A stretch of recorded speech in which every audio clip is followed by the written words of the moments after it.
Bonjour à tous, bonjour à toutes, c'est Morgane Février pour le podcast de l'entrepreneur et c'est l'épisode numéro 166. Comme vous l'avez remarqué, je suis complètement en freestyle par rapport à mon planning, étant donné que j'aurais dû poster un podcast hier.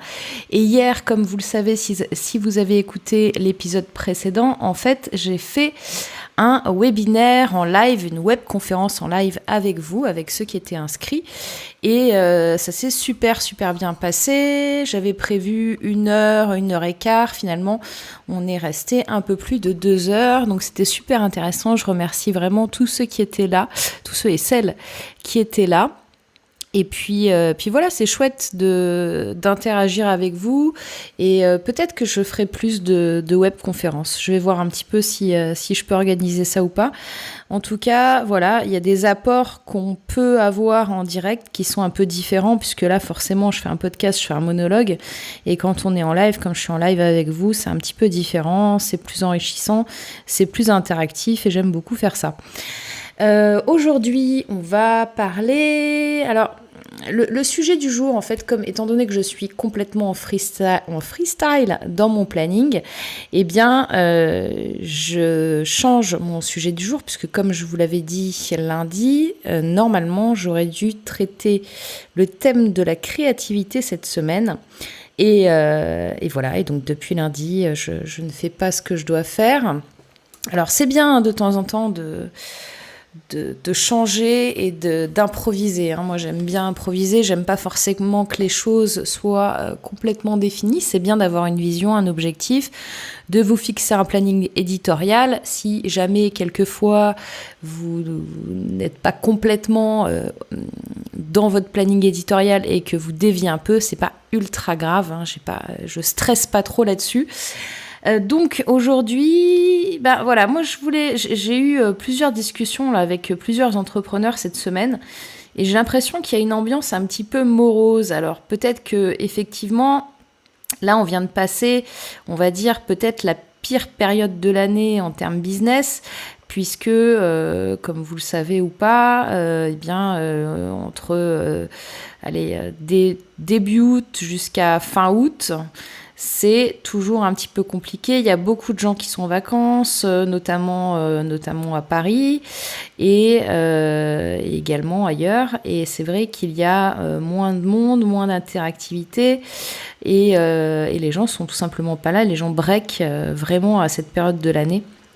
Et du coup, j'avais des personnes, des entrepreneurs avec qui je discutais, qui étaient un petit peu inquiets en me disant oui, là, le business, c'est pas terrible, etc.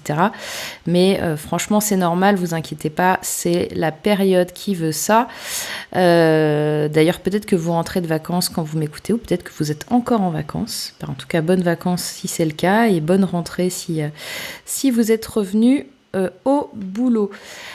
Donc avec cette discussion, qu'est-ce qui m'est venu comme idée ? Il m'est venu de vous parler des entrepreneurs qui réussissent. Parce que c'est vrai que finalement, quand on est dans ces périodes-là un petit peu creuses, on peut vite être morose, on peut vite être dans un état d'esprit qui fait que on se dit que je sais pas, qu'on va tout arrêter, qu'on va changer, qu'on va aller élever des chèvres dans le Larzac, que notre business ne décollera pas, que ça ne sert à rien, etc. Bref, un état d'esprit qui ne peut pas vous servir. Alors attention, je dis pas que c'est pas bien d'avoir des mauvais moments. Hein. Moi, je suis comme vous, j'ai aussi des mauvais moments. Tout n'est pas toujours rose. On n'est pas sur Instagram où tout le monde est beau, tout le monde sourit, tout le monde fait des selfies à la plage.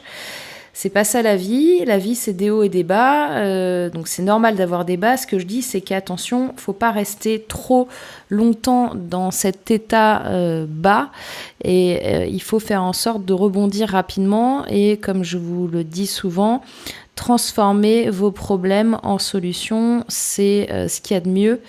Et si vous êtes vraiment pas bien, surtout restez pas chez vous, enfermé devant votre ordinateur, à cliquer toutes les 5 minutes sur vos mails ou sur YouTube ou sur Facebook.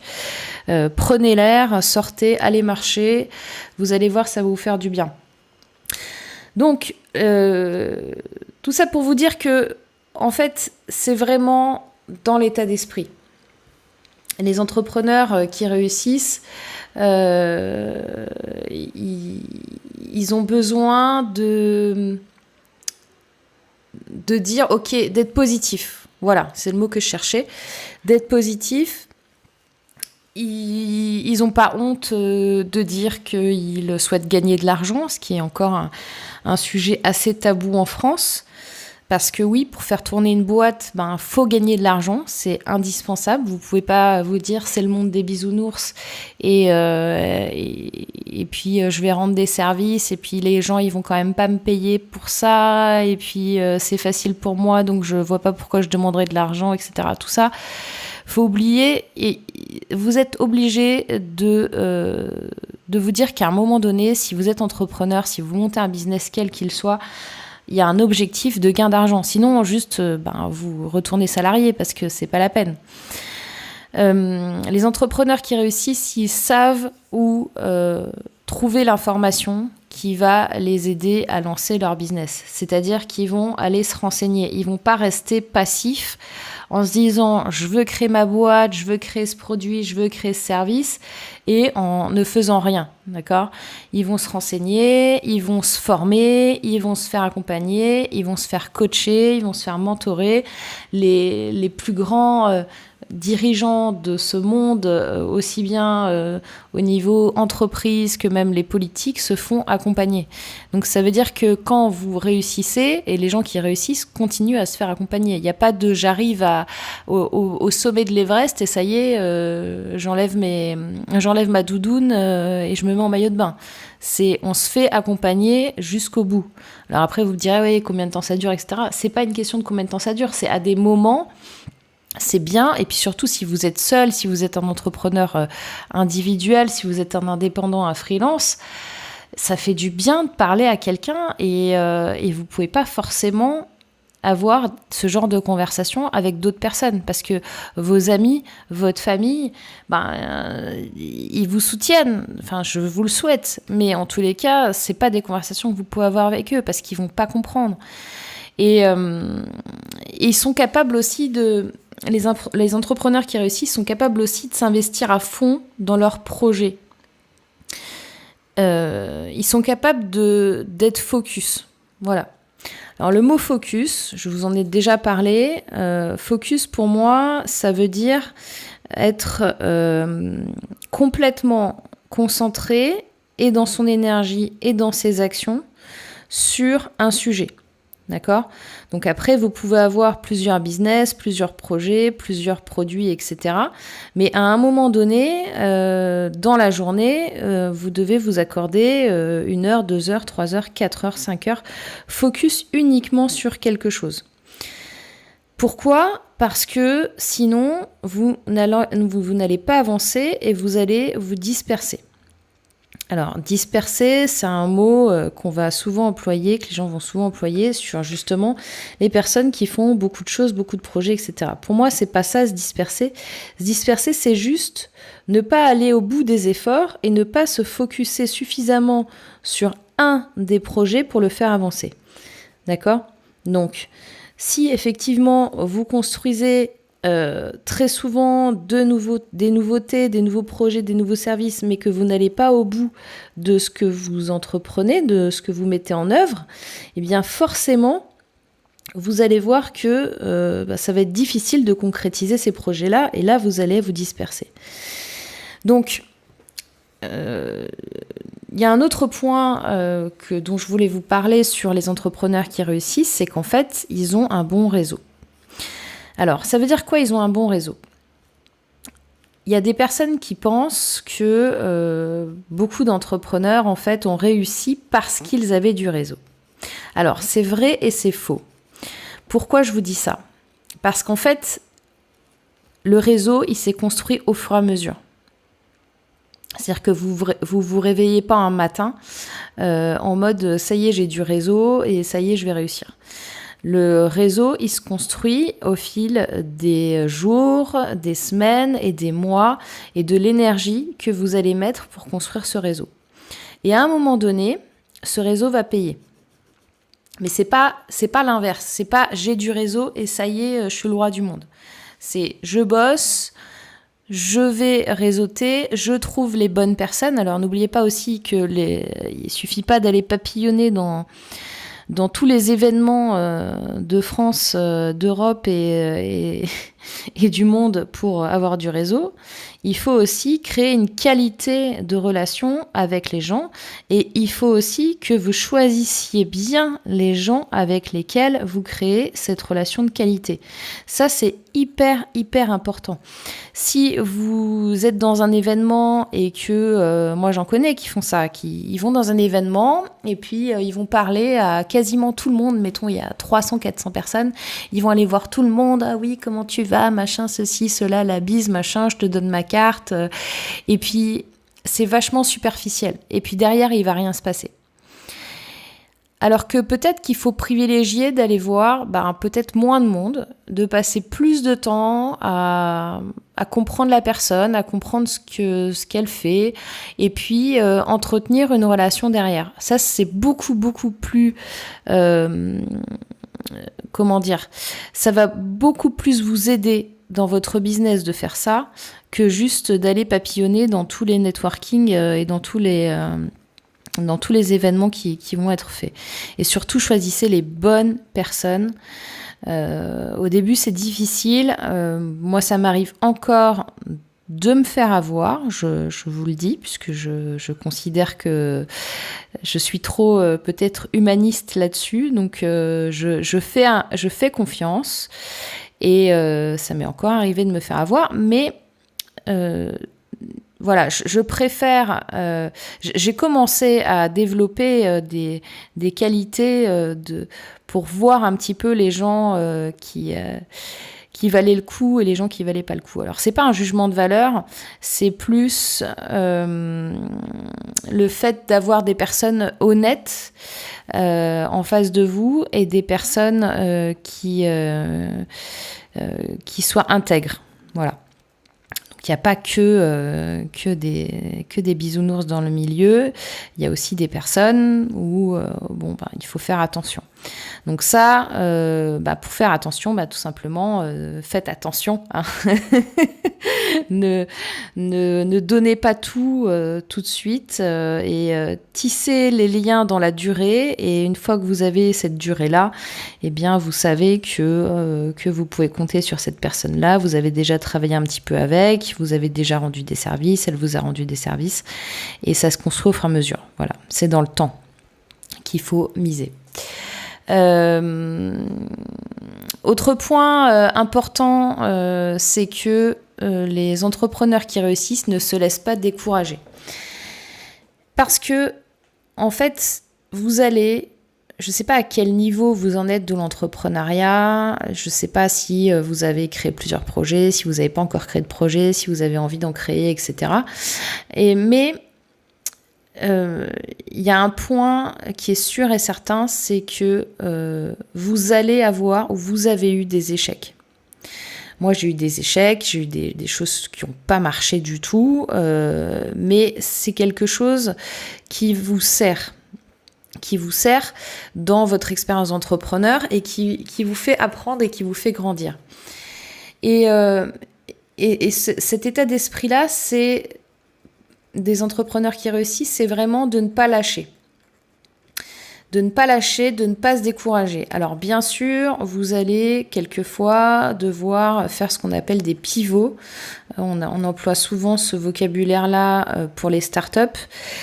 Pivoter, ça veut dire changer en général son business model, voire même carrément sa thématique, hein, ça arrive aussi. Faut pas avoir peur de pivoter.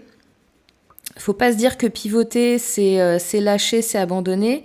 Pivoter, c'est à un moment donné, il faut se rendre compte que votre business, il fonctionne ou il fonctionne pas.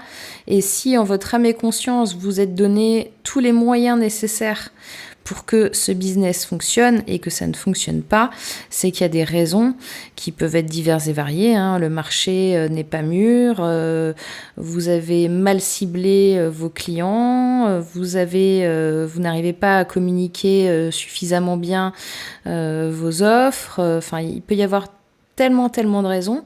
À un moment donné, quand vous estimez, et seulement quand vous estimez que vous avez tout essayé, il faut lâcher et il faut pivoter. Et ça, c'est un point aussi commun des entrepreneurs qui réussissent, c'est qu'à un moment donné, ils vont lâcher et ils vont se poser les bonnes questions, ils vont se remettre en question, et si c'est nécessaire, ils vont corriger le tir et ils vont pivoter ou alors carrément changer complètement de business.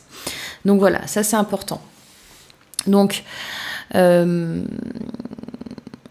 souvent, on parle aussi argent et puis on me dit qu'il faut vraiment beaucoup d'argent pour monter sa boîte, etc. Ça, c'est relativement faux. Ce dont vous avez besoin, en fait, c'est d'avoir des clients. C'est aussi bête que ça.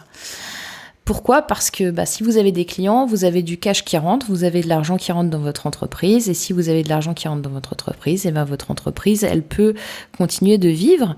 Et puis c'est encore mieux si vous faites du retour sur investissement. Mais normalement, si vous avez des clients et que vous y prenez bien, vous faites du retour sur investissement.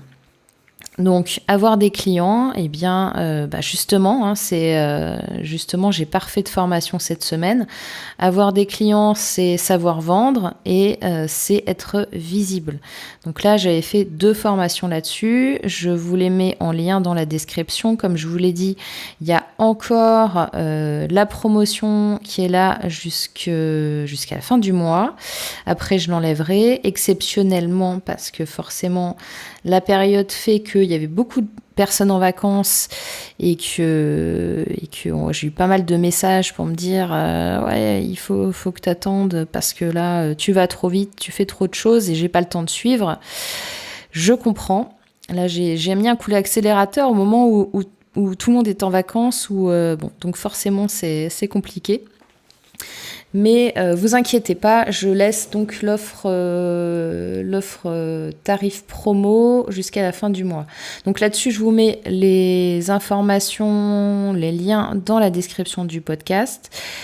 Ce que je voulais voir avec vous aussi, du coup, c'est que j'aimerais bien avoir une idée par rapport à l'audience de ce podcast, de où vous en êtes dans votre business, parce que j'aimerais bien sortir des contenus qui vous intéressent. Alors, j'espère que si vous m'écoutez, de toute façon, le contenu vous intéresse, mais des questions que vous avez. D'ailleurs, ça fait longtemps que j'ai pas fait de questions auditeurs.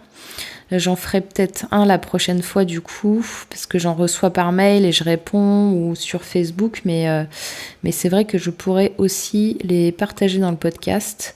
Donc je rajouterai 1 ou 2 questions auditeurs sûrement la prochaine fois. Oui, ce que je voulais vous dire, c'est que j'aimerais bien connaître mon audience mieux que ça, parce que c'est vrai que quand on fait un podcast, contrairement à quand on a un site web ou quand on est sur Facebook, etc., on a très peu de data. On a très peu de chiffres finalement sur vous et j'aimerais bien vraiment mieux vous connaître, savoir des choses où vous en êtes. Est-ce que vous êtes en débutant entrepreneur? Est-ce que vous êtes un gros entrepreneur? Est-ce que vous voulez entreprendre? Est-ce que vous voulez plutôt avoir des conseils sur le marketing, plutôt des conseils sur l'entrepreneuriat, sur les startups, sur les thèmes, les sujets, etc. que vous voulez aborder. Donc je vais mettre une sorte de sondage, de questionnaire qui va être disponible là, pareil que les formations, dans la description de l'épisode. Donc je vous invite vraiment à cliquer dessus, parce que plus j'aurai de données, et plus je pourrai faire du contenu sympa pour vous. Et c'est vraiment l'idée, quoi. Donc, je fais pas du contenu en mode pour me faire plaisir. Enfin, si, bien sûr que ça me fait plaisir de faire du contenu, mais je le fais vraiment pour vous aider. Donc, autant que je choisisse les sujets qui vous aident. Là, de toute façon, des sujets, j'en ai un petit paquet, comme je vous l'ai dit, puisque j'ai fait le planning éditorial là sur plusieurs semaines, que je ne suis pas d'ailleurs. mais donc ouais, ce planning-là, je l'ai fait en fonction des retours que j'avais d'entrepreneurs. Mais c'est vrai que, voilà, qui m'écoute, qui est là? Alors, il y a un moment où j'avais demandé à des gens, il y a un moment où je vous avais demandé de me laisser un avis sur iTunes et de me dire qui vous êtes, où vous êtes et ce que vous faites. Et c'était super chouette d'avoir fait ça. Je remercie vraiment toutes les personnes qui l'avaient fait à l'époque. J'aimerais bien renouveler, excusez-moi, renouveler un petit peu l'expérience. D'autant que plus j'ai d'avis sur iTunes et plus le podcast est connu et plus ça se partage et plus j'aide de personnes, donc ça c'est vraiment cool. Et là je me rends compte que je suis en train de vous demander 50 milliards de trucs à la fin de cet épisode. Donc en résumé, je vous fais le topo. Premièrement, je vous ai laissé, parce que vous me l'avez demandé, d'accès aux formations, aux 2 formations que j'ai sorties là en août, je pense que j'en sortirai pas d'autres ce mois-ci, à tarif préférentiel, premièrement. Deuxièmement, important, si vous pouvez répondre au petit sondage, vraiment, ça prend vraiment 5 minutes pour que je sache un petit peu mieux qui êtes-vous, qui vous êtes. Et d'ailleurs, je partagerai dans le podcast les résultats de ce sondage, donc ça peut être intéressant aussi de savoir si vous vous ressemblez, d'où vous venez, quel âge vous avez, si vous êtes des hommes, des femmes. Ça peut être sympa de le savoir, donc je mettrai les résultats. Je vous dirai, je vous annoncerai, je vous commenterai ces résultats dans un prochain podcast. Et puis voilà, l'avis sur iTunes, de toute façon, c'est le nerf de la guerre sur le podcast, vous le savez. Donc ce serait super sympa de votre part si vous m'en laissiez un petit avec 4 ou 5 étoiles, ce serait super cool. Avec votre prénom, ce que vous faites, où vous êtes, ça m'intéresse. Et voilà. Donc pour ce podcast, du coup on est jeudi, on est même jeudi soir. Je vais vous dire pas vendredi prochain, pas à demain, je vais vous dire à lundi, puisque comme j'ai raté la session d'hier, je vais publier lundi, le prochain, tout simplement. Et puis lundi, ça va sonner un petit peu la rentrée des classes, enfin pas encore, mais ça va être, je pense que beaucoup de gens vont rentrer de vacances et ça va être chouette. Donc je vous dis à lundi prochain et n'oubliez pas, comme d'habitude, de passer à l'action. Je vous dis à lundi pour un prochain podcast. Bye bye.